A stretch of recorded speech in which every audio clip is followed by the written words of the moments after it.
የአማራ ህዝብ ዋስና ጠበቃ ደጀንና መከታ የሆነው ፋኖ ክረምት ለሚያደርገው ዘመቻ ከ10 ሺህ በላይ ኮማንዶ ዝግጁ ማድረጉ ታውቋል። በአራቱም ግዛቶች ተጠናክሮ በቀጠለው ፍልሚያ ፋኖ የመሳሪያና የሰው ኃይል አቅሙን አጎልብቶ መከስከሱን የቀጠለ ሲሆን በተቃራኒው አይነካም የተባለው የአገዛዙ ወታደር አቅም እየተናደ ይገኛል ተብሏል። ጄኔራል ተፈራ ማሞም ጥብቅ ትዕዛዝ አስተላልፈዋል። ቀዳሚው መረጃችን ነው። እንዲሁም በክልሉ በተለያዩ አካባቢዎች ውጊያ መደረጋቸውን ቀጥለዋል። በተለይም በጎንደር በሊቦ ከምከም አምቦ ሜዳና ጨምባ ግንባሮች በተካሄዱ የተቀናጀ የፋኖ ተጋድሎ ያገዛዙ ሰራዊት በፋኖ ቀለበት ውስጥ ገብቶ ከባድ ኪሳራን አስተናግዷል ተብሏል። ሌላኛው መረጃችን ነው። አዛዡ ከነሙሉ ትጥቁ ፋኖን መቀላቀሉ ታውቋል። ያገዛዙ ሰራዊት በቡድንና በግል ቀን በቀን ወደ ፋኖ እየጎረፈ ይገኛል ተብሏል። ይህንንም ታደምጡታላችሁ። የሱዳን ጦር ስትራቴጂካዊቷን የኩምሩክ ከተማ መቆጣጠሩ ተገልጿል። የብልጽግና ሰራዊትና የአርኤስኤፍ ድንበር ላይ ያስተላለፍ አዲስ ውጥረቶችን ፈጥሯል ተብሏል። እስከ መጨረሻው ድረስ አብራችሁን ከቆያችሁ ወደ እናንተ ይደርሳል። ሰላም ጤና ይስጥልኝ። የተከበራችሁና የተወደዳችሁ በመላው ዓለም የምትገኙ የቻናላችን ቤተሰቦች እንደምን ቆያችሁ? አሁን ለሰዓቱ መደመጥ ያለባቸውንና ትኩረት የሚሹ በርከት ያሉ መረጃዎችን ይዘን ቀርበናል። እናንተም እስከ ዝግጅታችን ፍጻሜ አብራችሁን እንድትቆዩን በአክብሮት እየጋበዝን አሁን በቀጥታ ወደ ዝርዝር መረጃዎቹ እናልፋለን። የአማራ ህዝብ ዋስና ጠበቃ ደጀንና መከታ የሆነው ፋኖ ክረምት ላይ ለሚያደርገው ዘመቻ ከ10 ሺህ በላይ የኮማንዶ ጦር ዝግጁ ማድረጉ ታውቋል። በአራቱም የአማራ ግዛቶች ተጠናክሮ በቀጠለው ፍልሚያ ፋኖ የመሳሪያና የሰው ኃይል አቅሙን አጎልብቶ መከስከሱን የቀጠለ ሲሆን በተቃራኒው አይነካም የተባለው ያገዛዙ ወታደራዊ አቅም እየተናደ ይገኛል ተብሏል። አንድ ሰዓት ባልሞላ ውጊያ ቆይታ እጁን በሰልፍ የሚሰጥ ታጣቂ ይዞ በየቀኑ የፉከራ ነጋሪት የሚጎሰመው የአብይ አህመድ ቡድን ታጣቂዎቹ እየከዱና እየተማረኩ በማለቅ ላይ ናቸው ተብሏል። ታጣቂዎቹ ሲያልቁበት አፈና ውስጥ የገባው አገዛዙ በየከተማው አፍሶ የወሰዳቸውን ወጣቶች እየጠፉ ራሳቸውን በማዳን ላይ ይገኛሉም ተብሏል። የፋኖን አቅም አዳክሜዋለሁ፣ ታጣቂዎቹ እጅ እየሰጡ ነው ያለው አገዛዙ ከሰሞኑ ደግሞ ፋኖ ኮማንዶዎችን አሰልፎ ወደ አዲስ አበባ እየገሰገሰ ነው በሚል ከባድ ፍርሃት ውስጥ የሚገኝ ሲሆን ፋኖች በበኩላቸው ዋናውን ጥቁር አስፓልት የመቆጣጠር እንቅስቃሴ መጀመራቸውን አስታውቀዋል። በርካታ ቁጥር ያላቸው የፋኖ ኮማንዶዎች በሸዋ፣ በጎጃም፣ በወሎና በጎንደር ግንባር በመንቀሳቀስ አንድ ወታደራዊ ቦታ ላይ በመገናኘት ሊወሩ ነው ያለው አገዛዙ ከአዲስ አበባ የአየር ወለድና ቀይ ቦኔት ለባሽ ታጣቂዎቹን ወደ ሸዋ ምድር በማንቀሳቀስ ላይ ይገኛል ተብሏል። በፋኖ አደገኛ እንቅስቃሴ ተደናግጦ ያለ የሌላ ኃይሉን ወደ አማራ ክልል እያስገባ ያለው አገዛዙ ወታደራዊ ሚስጥር አወጡ ያላቸውን አባሎችን እስከ ወዳኛው መሸኘቱም ታውቋል። የአማራ ክልልን ማስተዳደር ተስኖት ቀን ማታ በሽንፈት እየዋተተ የናረጋ ከበደ ቡድን በበኩሉ ሌላ ከባድ ዘመቻ እጀምራለሁ የሚል መግለጫ መስጠቱ ይታወሳል። ጄኔራል ተፈራ ማሞ ደግሞ ክረምቱ መግባቱን ተከትሎ ፋኖ በአገዛዙ ላይ ከባድ እርምጃ እንዲወስድ ልዩ ትዕዛዝ መስጠታቸውን የተሰማው በክልሉ በተለያዩ አካባቢዎች ውጊያዎች ሲደረግ በተለይም በጎንደር በሊቦ ከምከምና አምቦ ሜዳ ከባድ ውጊያ መደረጉ ታውቋል። በዚህ ግንባሮች በአገዛዙ ላይ ከፍተኛ የሰብአዊና ቁሳዊ ኪሳራ በማድረስ አከርካሪውን የሰበሩት የበላይ እዝ አርበኞች በአገዛዙ የኃይል መዛባትና መፍረክረክ ገጥሞት ሙትና ቁስለኛውን እያስረከረከም ለመፈርጠጥ እንዲገደድ በማድረግ አውደ ውጊያውን በበላይነት እየመሩ ውለዋል ተብሏል። በአማራ ብሔራዊ ንቅናቄ ጎንደር ጠቅላይ ግዛት በላይ ዘለቀ እዝ የዳግማዊ ቴዎድሮስ ኮር አርበኞች በሊቦ ከምከም ግንባር በብልጽግና ሰራዊት ላይ ስልታዊ ጥቃት በመክፈት ከባድ ሰብአዊና ቁሳዊ ኪሳራ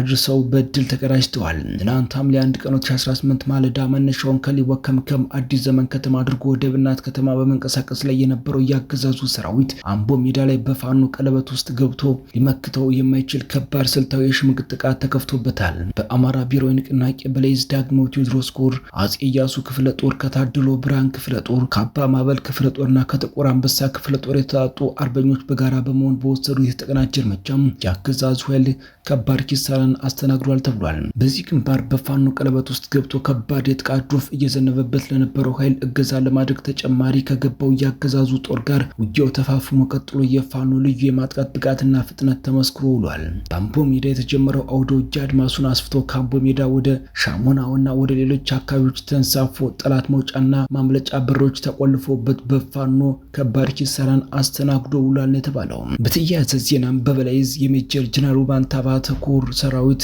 አለም በር ከተማ ዙሪያ ከባድ ውጊያ ማድረጉንና በርካታ ያገዛዙ ኃይል እርምጃ መውሰዱን ተከትሎ ገዛ ለማድረግ አዲስ ዘመን በጭብጨባ በኩል በተንቀሳቀሰው የብልጽግና መከላከያ ሰራዊት ላይ በዳግማዊ ቴዎድሮስ ኮር ስር በጎንደር የበጋሻው ክፍለ ጦርና ከአፄ ኢያሱ ክፍለ ጦር በተውጣጡ በጋራ በመሆን በወሰዱት እርምጃ ያገዛዙ ጦር ከባድ ኪሳራን አስተናግዷል ነው የተባለው።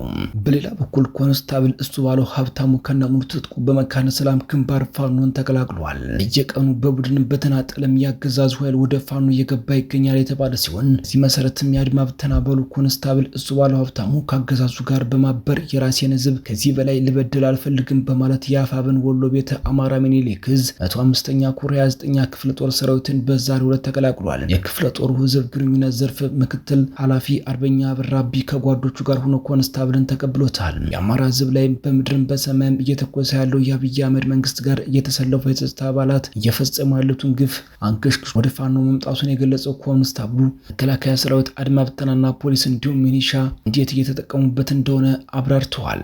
መረጃዎቻችን ሲቀጥሉ የሱዳን ጦር ስትራቴጂካዊቷን የኮብ ከተማ መቆጣጠሩ ተገልጿል። የብልጽግና ሰራዊትና የአርኤስኤፍ ድንበር ላይ አስተላለፍ አዲስ ውጥረቶችን ፈጥሯል። ባለፉት ሳምንታት ከኢትዮጵያ ድንበር በቅርብ ርቀት ላይ በሚገኘው የብሉ ናይል ግዛት ውስጥ መጠነ ሰፊ ወታደራዊ ዘመቻ ሲያካሄድ የቆየ ጀነራል አልቡርሃን የሱዳን መደበኛ ጦር በዛሬው ዕለት እጅግ ስትራቴጂካዊ ጠቀሜታ ያላትን የኩርሙር ከተማን ሙሉ በሙሉ መቆጣጠሩን በይፋ አስታውቋል። የሱዳን ጦር ከተማዋን ለመያዝ ከባለፈው ሳምንት አርብ ጀምሮ ከተቀናቃኙ የጀነራል ሐምዳን ዳጋሎ የፈጥኖ ደራሽ ኃይል ጋር እጅግ ከባድና ደም አፋሳሽ ትንቅንቅ ሲያደርግ ቆይቷል። ሁለቱም ኃይሎች በከባድ መሳሪያዎች የታገዘ ውጊያ ካደረጉ በኋላ በመጨረሻም የሱዳን መደበኛ ጦር የበላይነቱን በመያዝ ከተማዋን ከአርኤስኤፍ ኃይሎች ማስለቀቅ መቻሉን በይፋ አስታውቋል። የኩርሙር ከተማ በኢትዮጵያና በሱዳን መካከል ቀጥተኛ የየብስ ግንኙነት መስመር በመሆኗ ለአገሪቱ የሁለትዮሽ የንግድ ልውውጥ ብቻ ሳይሆን ለድንበራዊ ቀጠና ወታደራዊና ሎጂስቲክ እንቅስቃሴ እጅግ የደህንነት መተላለፊያ ተደርጋ ትወሰዳለች። ከተማዋ በሱዳን መደበኛ ጦር እጅ መውደቋ በድንበሩ አካባቢ ያለውን የወታደራዊ ኃይል ሚዛን በእጅጉ ሊቀይረው እንደሚችል ይገመታል። በሌላ በኩል ከዚሁ የድንበር ውጊያ ጋር ተያይዞ በጀነራል ሐምቲ የሚመራው የሱዳን ተቃዋሚ ጦር በኢትዮጵያ ድንበር አካባቢ ከብልጽግና ሰራዊት ጋር በጋራ መሰለፉ ታውቋል። ይህ አዲስ ወታደራዊ አሰላለፍ በሱዳን የውስጥ ፖለቲካና በኢትዮጵያ ድንበር ደህንነት ላይ አዲስ መልክ ፈጥሯል። ነውሩን የማይመለከተው የብልጽግና አገዛዝ የአማራ ፋኖን ከብሔራዊ ጠላቶቹ ጋር አብራችሁ እየሰራችሁ ነው በሚል በተደጋጋሚ ሲከስ ቢቆይም ራሱ የብልጽግና ሰራዊት ግን በሱዳን የእርስ በርስ ጦርነት ውስጥ በቀጥታ የሚሆን በተዘዋዋሪ እጁን ዘፍቆ ይገኛል። በመጨረሻ ኤርትራ ምላሽ ሰጠች። በማስታወቂያ ሚኒስትሯ በኩል ለአብይ አህመድ ቀጥተኛ ምላሽ መስጠቷ ታውቋል። አብይ አህመድ ትናንት ሰኔ 30 2018 በፓርላማ ቀርቦ ለሰጠው ማብራሪያና በተለይም ከኤርትራ ከህወሓትና ከሱዳን ወቅታዊ ሁኔታ ጋር በተያያዘ ላነሳቸው ነጥቦች በማስታወቂያ ሚኒስትሯ በኩል ኤርትራ ፈጣንና ጠንከር ያለ ምላሽ ሰጥታለች። አብይ አህመድ በፓርላማ ንግግሩ በትግራይ ክልል የሚንቀሳቀሱ ኃይሎችን ወጣቶችን በጉልበት እያፈሱ ለሱዳን ጦርነት እየሸጡ መሆኑን ገልጿል። የትግራይ ወጣቶች በማያውቁት ጉዳይ በሱዳን ጦርነት ውስጥ ህይወታቸውን እያጡ ነው ያለው አብይ አህመድ ድርጊቱ የህዝቡን መከራ የሚያባብስ ነው ሲሉ ወቅሰዋል። በተቃራኒው የኤርትራ ማስታወቂያ ሚኒስትር ባወጣው መግለጫ ለሱዳን ግጭት መባባስ ተጠያቂው የብልጽግና መንግስት ራሱ ነው ሲል ከሷል። የብልጽግና መንግስት ለሱዳን ፈጥኖ ደራሽ ኃይሎች በቤንሻንጉል ጉሙዝ ክልል ውስጥ ሚስጥራዊ የጦር ሰፈርና ማሰልጠኛ በመስጠት በቀጥታ በጦርነት ውስጥ ተሳትፎ እያደረገ መሆኑንና ለዚህም ግልጽ ማስረጃ አለ ሲል አጸፋዊ ክስ ሰንዝሯል። አብይ አህመድ በንግግሩ የኢትዮጵያ ሉዓላዊነት አደጋ ላይ የሚጥል ማንኛውም አይነት ትንኮሳ ለመመከት ዝግጁ ነው ብለዋል። የኤርትራ መንግስት በበኩሉ የብልጽግና መንግስትም የዓለም አቀፍ ህግጋትንና የቀጠናውን ሀገራት ሉዓላዊነት እየጣሰ ነው ያለ ሲሆን የባህር በር ባለቤትነት በሚል የሚያሳየው የግዛት መስፋፋት ፍላጎት ነው ሲል ከሶታል።